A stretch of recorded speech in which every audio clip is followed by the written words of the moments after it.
Coordinator जो हैं वो इसलिए नहीं आते कि बहुजन समाज पार्टी आगे जाए, वो बहुजन समाज पार्टी का विकास हो, बहुजन समाज पार्टी के कैंडिडेट आगे आए। लेकिन हमारे जिला अध्यक्ष, हमारे कोऑर्डिनेटर, हमारे प्रभारी इस बात से आते हैं, वो ये तलाशते हैं कि मालदार, पैसे वाला, मुर्गा खिलाने वाला, अच्छा खाना खिलाने वाला, बड़े महल वाला, बड़ी गाड़ी वाला कहाँ मिलेगा, उसको टिकट दे देते हैं। जो बहुजन समाज का व्यक्ति एक 2 साल, 4 साल, 10 साल से काम कर रहा है, जो बेचारा गरीब है, जिसको ज़रूरत है, उसको टिकट नहीं मिलती। और टिकट जो है 2-4 दिन में आया और उसने कुछ पैसे कोऑर्डिनेटर को खिलाए, कुछ प्रभारी को खिलाए, टिकट उसको मिल जाती है और वो बेचारा जो काम करता है वो देखते रह जाता है। तो कई कारण हैं। ये सारी जिम्मेदारी मैं बहन जी की नहीं मानता, ये सारी की सारी जिम्मेदारी कोऑर्डिनेटरों की है, प्रभारियों की है और ये जिला अध्यक्षों की है जो दलाली करते फिरते हैं। आपको मालूम है ये तो करोड़पति अरबपति हो गए।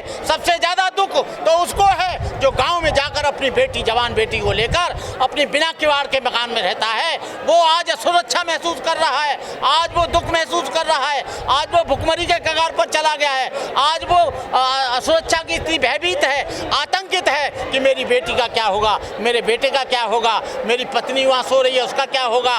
कहने का मतलब ये है आज सबसे ज़्यादा ये समाज परेशान है। हाँ, बहन जी को वोट तो दे दिया, लेकिन सबसे ज़्यादा मोहर भी केवल उन्हीं कम्युनिटी के लोगों पर लगी है। लेकिन मैं कहना चाहूँगा बहुजन समाज के लोगों से हौसला रखो, हिम्मत रखो।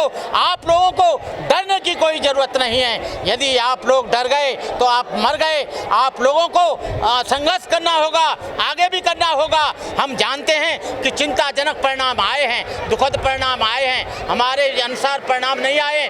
जो लोग ये कहते थे, रोजाना कहते थे 325 सीट आएंगी, अरे भाई 325, हम भी सोचते कि 325 आएंगी, लेकिन वहाँ तो पिद्दी का शोर हुआ, फोड़ा पहाड़ तो निकली चुईया। वहाँ पर एक वोट मिला। उमा शंकर भी जीता है, अपनी छवि के कारण जीता है, बीएसपी की छवि के कारण नहीं जीता है, बीएसपी के कोऑर्डिनेटरों के द्वारा नहीं जीता है, बीएसपी के जिलाध्यक्ष के द्वारा नहीं जीता है। वो वहाँ पर सैकड़ों शादी कराता है, लोगों को तरह तरह यात्रा करने के लिए अपनी गाड़ियाँ भेजता है, वो अपने बिहाफ पर जीता है। अभी कहने का मतलब ये है कि पार्टी जीरो में चल रही है और जीरो पर मैं कहना चाहता हूँ जब तक बैकवर्ड शेड्यूल कास्ट और माइनॉरिटीज का कोऑर्डिनेशन नहीं होगा, जो 85% का कोऑर्डिनेशन नहीं होगा, कभी भी हम लोग सत्ता में नहीं आ सकते। हम तभी सत्ता में आ सकते हैं जब हम लोग पूरा कोऑर्डिनेशन कर लें। बैकवर्ड के लोग एक जगह आ जाएं, ओबीसी के लोग एक जगह आ जाएं, मुसलमान एक जगह आ जाएं, दलित एक जगह आ जाएं। ये 15% आए चाहे नहीं आए,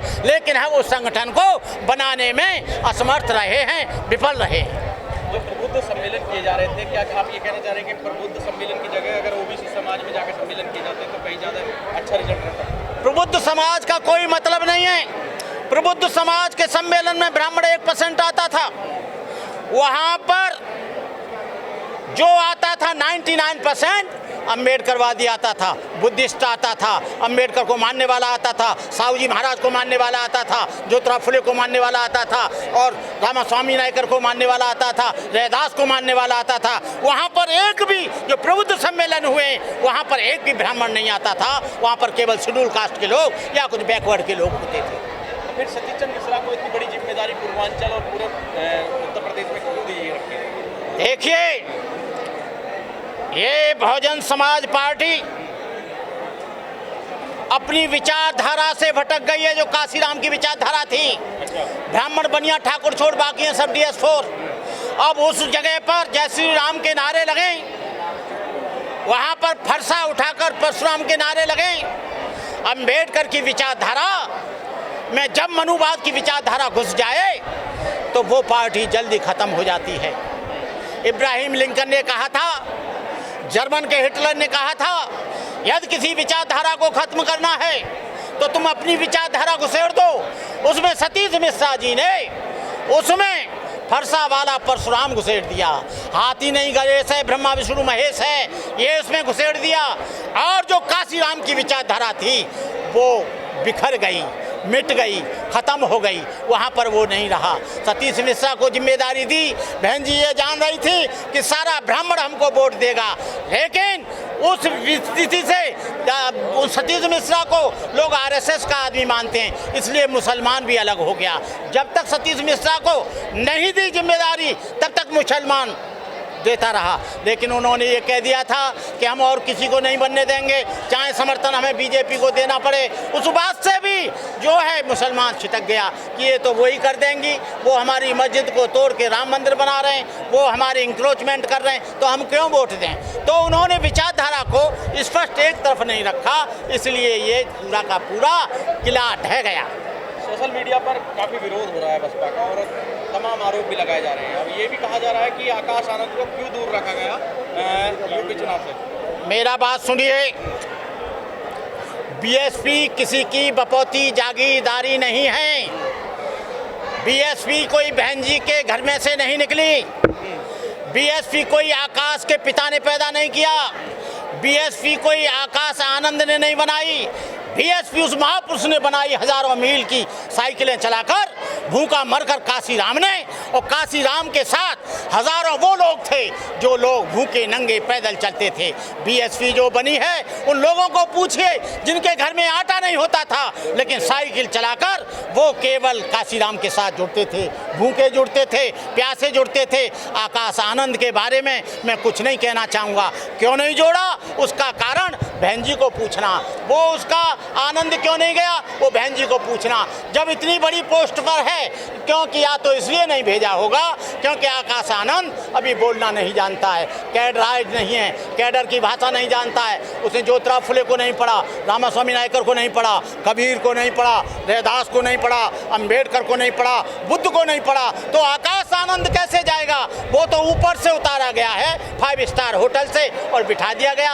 आकाश आनंद को ABCD मालूम नहीं है, लेकिन क्योंकि वो बहन जी का भतीजा है इसलिए उसे कर दिया गया, इसलिए वो नहीं भेजा गया क्योंकि वो कुछ बोलना नहीं जानता है, बच्चा है। बंदे जी अब इस डैमेज को कैसे कंट्रोल करेगी बसपा, इस पर थोड़ा बताइए। देखिए, जो बीजेपी है वो सारे हिंदू घरानों को, हिंदू घराने के संगठनों को बुलाती है, बात करती है, चर्चा करती है, लेकिन बहन जी ने कभी जितने भी अम्बेडकरी संगठन हैं, चाहे वो कोई भी संगठन है, उनको बुलाकर एक बार उनसे बातचीत करें, उनको जिम्मेदारी दें, तो बहुजन समाज पार्टी दोबारा खड़ी हो जाएगी। बौद्ध भिक्षुओं को बुलाएं, सामाजिक कार्यकर्ताओं को बुलाएं, धार्मिक कार्यकर्ताओं को बुलाएं, दलित समाज के चिंतकों को बुलाएं, बैकवर्ड के चिंतकों को बुलाएं, मुसलमान के एलिजिबल लोगों को बुलाएं, मुसलमान के उन लोगों को बुलाएं जो इमाम हैं, जो मस्जिदें चलाते हैं, तब तो भैया बीएसपी आएगी। और ऐसा नहीं होता है तो मुझे तो नहीं लग रहा है कि आगे चल के आएगी। अच्छा, उन नेताओं का क्या कहेंगे जो जिनको जिम्मेदारी थी, शमसुद्दीन राय यहाँ पर पश्चिम में प्रभारी रहे और 5 साल तक वो लगातार प्रभारी रहे। कौन? शमसुद्दीन राय जो थे वो पश्चिम के प्रभारी रहे, लेकिन रिजल्ट बिल्कुल जीरो रहा। चाहे शमसुद्दीन रहे हों, चाहे मोहम्मद दीन रहे हों, चाहे अल्लाह दीन रहे हों, वो उन्होंने कोई काम मुस्लिमों में नहीं किया। वो हलवा पूड़ी खाते रहे समाज के बीच में, और वो दलितों पर ही राजनीति करते रहे, दलितों की भीड़ी जुटाते रहे। उन्होंने कभी मुसलमान बस्तियों में जाके काम नहीं किया।